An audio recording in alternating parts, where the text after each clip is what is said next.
보각보살장 다시 한번 정리를 하겠습니다.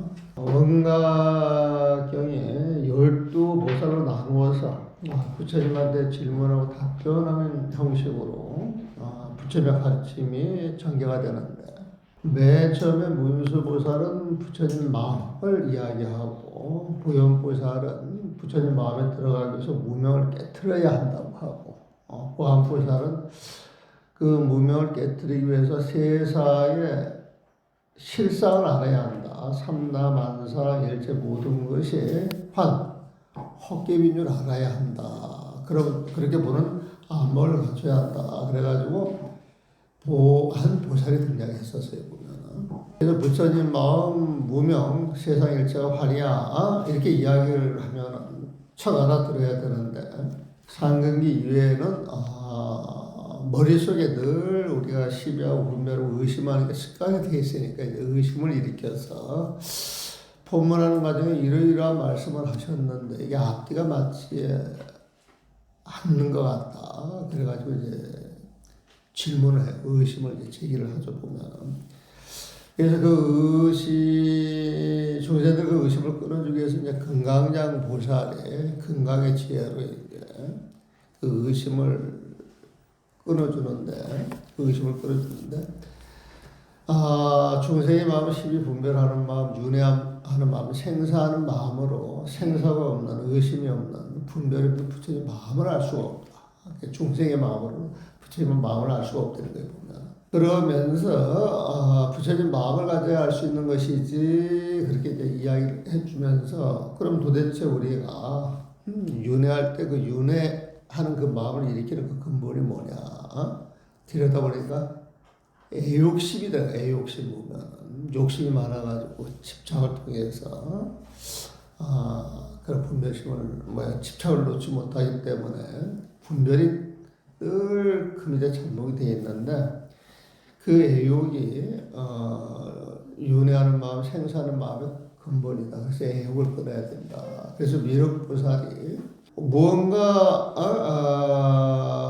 그 욕심을 내는 것보다는 이제 늘 모든 사람 품고 갈 수 있는 그 자비심을 또 이야기해 줘요, 보면은.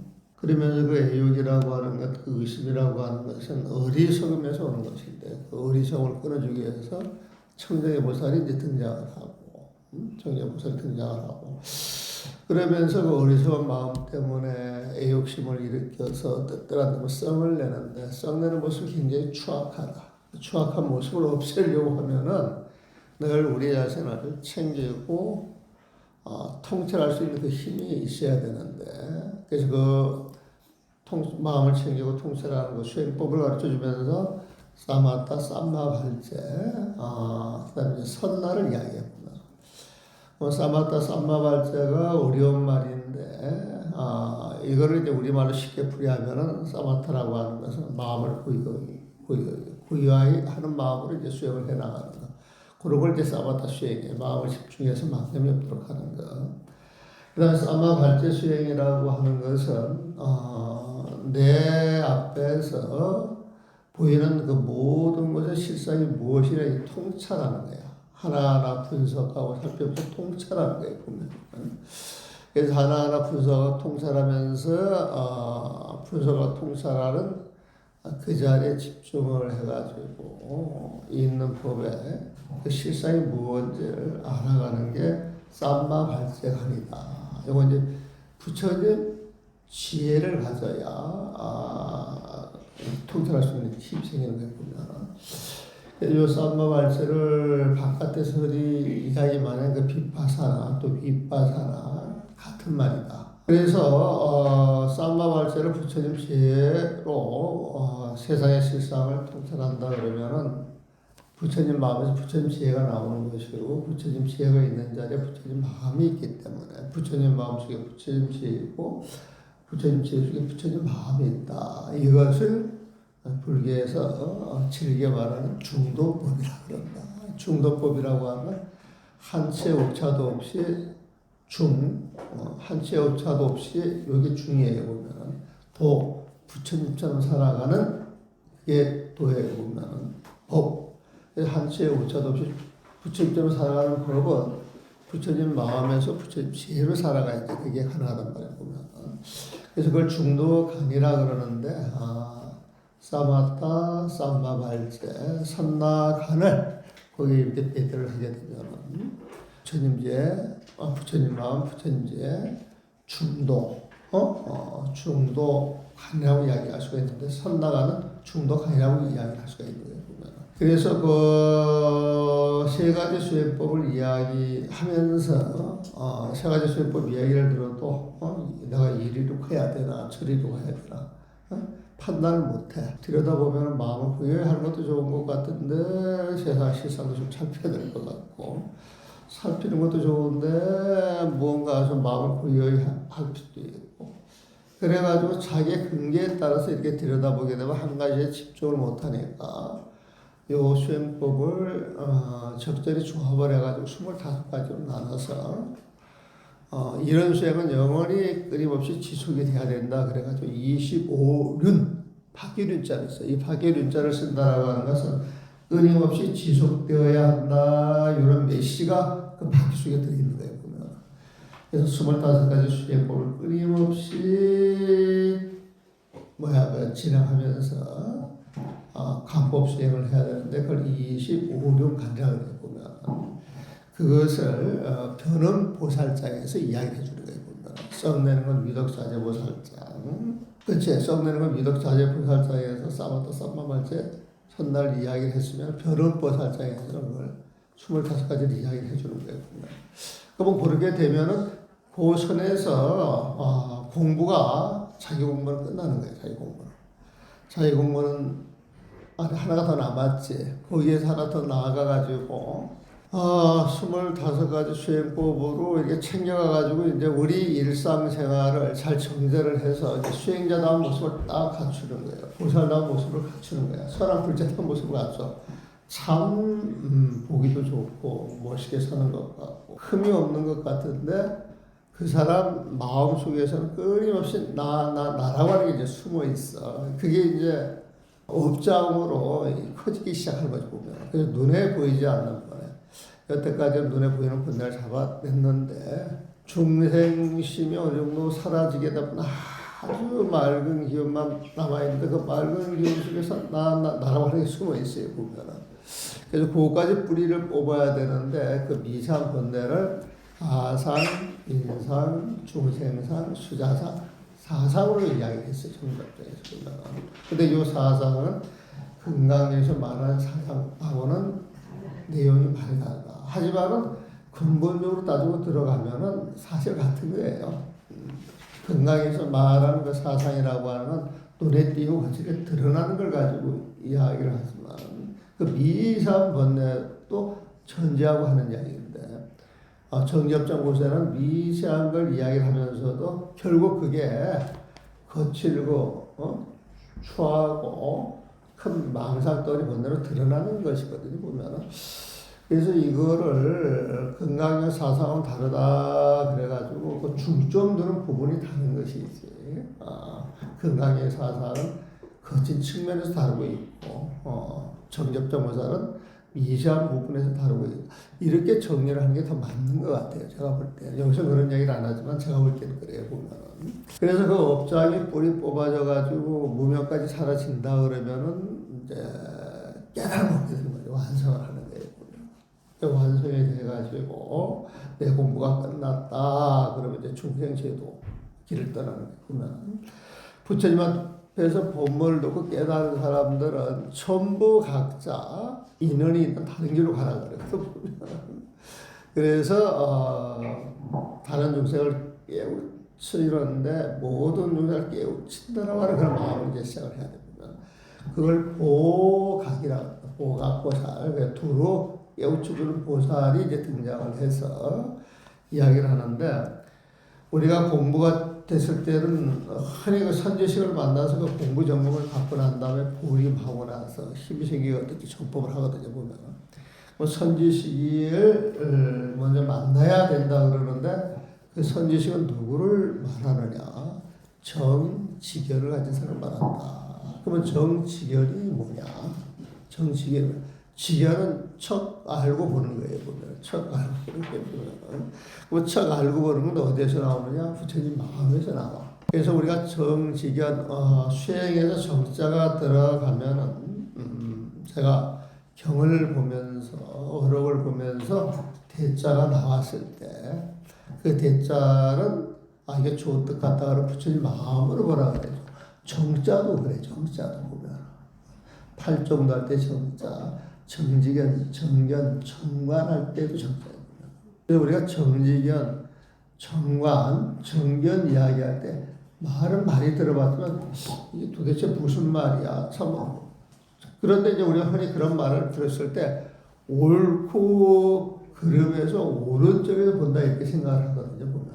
근데 불교에서 말하는 정직연, 정견, 정관이라고 하는 건 부처님 마음자리에서 보는 거예요. 보면. 그래서 정자가 나오면 부처님 마음자리에서 알고 볼 수 있는 그런 선제식을 찾아서 가야 된다는 거예요. 보면. 그래가지고 공부를 하는데 공부를 열심히 하다가 가다 보게 되면은 자기가 익은 수행 또 지도받는 수행을 해 나가는데 어쩌다 좋은 경계가 나타나면 이게 깨달음이 아니겠느냐. 이게 아상, 인상, 중생사, 수자사, 비사, 본내로 이야기한다 그랬잖아요. 근데 여기에서 보각보살장에서는 작지인멸이라 그래가지고 작병, 난 작지인멸 이렇게 머리에 이거 있는데 여기에 순서는 작병, 인병, 지병, 멸병이라는 거예요. 차, 임, 지, 멸인데 요 네 가지가 수행할 때 굉장히 좋은 수행법이다. 우리가 사마타간을 닦아서 깨달음을 얻는 거예요. 그러니까 사마타간을 해. 삼마발제간을 닦아서 깨달음을 얻는 거야. 삼마발제간을 해. 그러는데 어떤 경계를 얻는 것은 이 닦아 나가는 것은 방편이에요. 수단이에요. 또 부처님 마음을 얻는 것은 목적지를 얻는 것인데 그 목적지라고 하는 건 수단과 방편이 필요하지만 수단과 방편 요게 법이다 이렇게 집착하면 안 돼요. 내가 이걸 해야 깨달을 수 있어. 이걸 해야 깨달을 수 있어. 이걸 해야 해가지고 여기에 집착을 하면은 그것은 벌써 시비하는 마음, 분별하는 마음, 집착하는 마음이 있기 때문에 공부가 될 수 없다는 거예요. 보면. 자기에 집착하면 병, 임에 집착하면 병, 지혜에 집착하면 병, 열에 집착하면 병이다. 뭔가 해 나가서 아무 생각 없이 공부가 마칠 때까지 해 나가서 완성되면 스스로 알게 돼 있어. 근데 중간에 꼭 이것만 해야, 이것만 정법이야 이렇게 집착하는 건 문제가 있다. 이게 이제 보각보살장에서 이야기를 합니다. 설명이 제대로 됐는가 모르겠습니다만은 364페이지 한 번씩 작은 고의로 하는 것이니 난 쌈마발 제가 할게 난 쌈마타 할게 고의로 하는 것이니 좋다는 일체의 법을 일부러 만들어 나가는 것이다. 작은 거다. 지는 그치어시는 것이니 일체의 삿된 생각 망념을 그치고 쉬려고 하는 것이다. 여기 작지인멸을 설명을 하셨네. 임은 일이 되어가는 대로 맡기는 것이니 마음이 일어나는 대로 맡겨서 착과 지혜 구애받지 않으려고 하는 것을 말한다. 뭘 싸봤다 쌈바발자 수행한다고 거치장스럽게 그런 걸 했어. 뭘 마음을 심달하고 한다고 그렇게 했어. 그냥 살아가는 자체가 도고 공부 아니겠어? 그렇게 멋대로 사는 거야. 그러니까 나 자체를 인생에 맡기면 되는 것이, 세상에 맡기면 되는 것이, 시간에 맡기면 되는 것이. 작지에 구애받지 않으려는 것을 말한다. 인연에 맡긴다 이 소리에 보면. 또 멸은 정멸이니 멸은 다 사라져가지고 고요한 자리이니 번뇌를 끊어 마음과 경계가 다 공한 것을 말한다. 여기에서 말한 정멸이라고 하는 것은 원래 이 공부라고 하는 것은 쌍싸쌍이 우리 중독법을 보게 되면 부처님 마음에 빛이 나와야 되거든. 근데 무명을 깨지 못해가지고 고유하고 고유한 그 마음만 이게 진짜 공부야 해가지고 딱 거기에 그 집착하는 경우가 많단 말이에요. 보면은. 근데 여기에서 말하는 정면은 원래 그 부처님 마음자리를 이야기를 하는데 만약 거기에 빛이 안 나오고 광명이 안 나오고 부처님 지혜가 드러나지 않는다 그러면은 이건 아직 공부가 완성이 된 게 아니에요. 보면 이승이나 보살의 좋은 경지에 집착을 하고 있는 거예요. 보면 그래서 이 정멸할 때 정멸이니 번뇌를 끄는 마음과 경계가 다 고한 것을 말한다. 그래서 텅 빈 그 자리에 이게 공부에 그렇게 이야기하는데 작지인멸은 뭐야? 작지인멸은 모두 수행자가 버릴 수 없는 것이다. 그렇게 표현하죠. 이거에 의지해서 공부를 해 나가는 거예요. 그래서 수행자 버릴 수는 없는 거야. 다만 이를 마음에 취하는 바가 있으면, 자 마음에 취하는 바가 있으면 취하는 내가 있고 취하는 법이 있잖아. 또 주객이 나누어져 있잖아. 그래서 마음에 취하는 바가 있으면 가게 깨달음의 장애가 되니 부처님 마음을 찾는 데 장애가 되니 이를 병이라 한다. 그러니까 작지인멸은 수행 방법은 굉장히 좋은 것인데 집착을 하면은 그 집착이 병이 돼서 되려 깨달음의 장애가 된다. 이런 표현이에요. 보면은 그러니까 본문에 있는 응당 네 가지 병을 여여야 한다라고 하는 표현이 아직도 생각하며 헤아리고 있어 각을 이루지 못했다라고 하는 것을 뜻하는 말이다. 아직도 헤아리고 생각하고 있다. 그러면 희비하고 분별하고 있다라고 하는 이야기잖아요. 저 선지식의 지견이 이미 다르다면 응당 네 가지 병에서 벗어나야 한다. 선지식의 지견, 정지견이 있는 사람은 절대 집착하지 않는다. 뭘 취하려거나 버리려고 하는 그런 시비심, 분별심이 없는 것이다. 그러나 그 가운데 하나라도 집착하여 취할 바가 있다면 원각을 보증할 수 없게 된다. 자, 원각이나 각이나 다 같은 말이에요. 다 같은 말이에요. 그러므로 응당 그 생각을 여여야 한다라는 표현을 썼다. 저 본문의 문장에서 이 네 가지 병을 떠난다면 그 청정을 안다라는 표현은 어감이 아직 이 병을 벗어나지 못했다는 뜻을 갖고 있다. 이거 본문에 읽어가면서 본문풀이를 해주고 있는 거예요. 보면 원래 원각의 성품에는 작지인멸의 모든 자치가 없으니 원각의 성품에는 고요하고 빛날 뿐 내가 뭘 해야 되겠다, 멈춰야 되겠다, 맡겨야 되겠다, 다 사라졌어. 이런 자치가 없으니 여기에서 하나라도 취할 바가 있다면 곧 청정한 것이 아니게 이것을 의지할 수 없는 것이나 취할 바가 없다면 의지할 수 있는 것이다. 취할 바가 없던 부처님 마음자리이기 때문에 우리들 입장에 당연히 의지하는 거예요. 보면 의지할 수 있는 것이다. 가와 불가를 결택하여 의심이 없는 것을 정관이라 하나 가와 불가를 결택하여 의심이 없는 것은 우리가 가는 해야 되는 거야. 불가는 하지 말아야 되는 거야.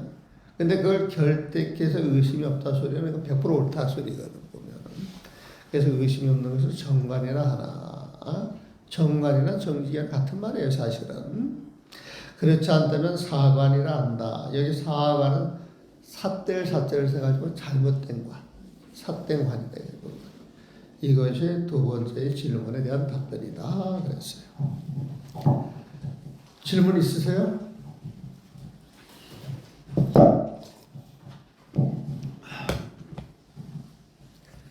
자, 여기서 한 달락 끝내고